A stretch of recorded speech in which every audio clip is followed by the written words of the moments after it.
Hey guys, my name is Francisco Hernandez, and today I want to talk about the new Godox AD600 Pro, or as Adorama is going to be calling it, the new XPLOR 600 Pro TTL.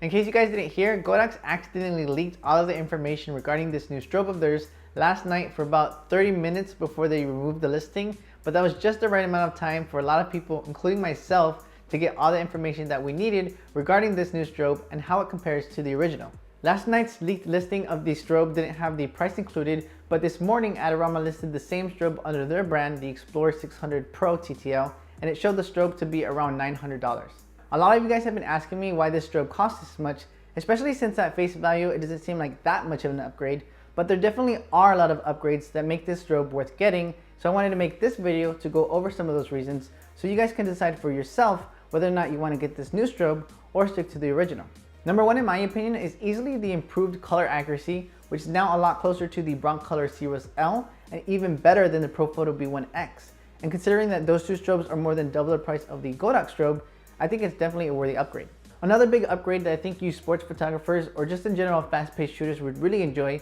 is the improved recycle time of 0.9 seconds. And when compared to something like the Profoto B1X, that's about half the time at a much lower price. Because of the improved recycle time, you're now able to shoot up to 10 frames per second using 1/16 power and below. And although I don't really shoot that fast, I did get the new Sony a7R III and it has 10 frames per second, so now I'll be able to experiment with that using off-camera flash with this new strobe. The third thing that I want to talk to you guys about is the new bulb design, which is now circular instead of a spiral, which is going to help the light fill out modifiers better. And also the bulb has a frosted area on the top now, which should help reduce hot spots. And speaking of the bulb design, it's no longer recessed, which means you're gonna get more output using your modifiers, and especially the new reflector that comes with the strobe. And some have speculated that this new strobe and reflector will give you a 2/3 stop increase, which means you're gonna get more bang for your buck, even though the original and the new one both have 600 watts. The fourth thing on my upgrade list is the improved modeling lamp, which is now 38 watts instead of 10 watts on the original, which means it's gonna be a lot more effective when using it indoors. The fourth one on my list is a bit of a minor one, but it's one that I've had an issue with, especially in silent conditions, and it's that the new strobe now has a stepless handle adjustment, which means you no longer have to hear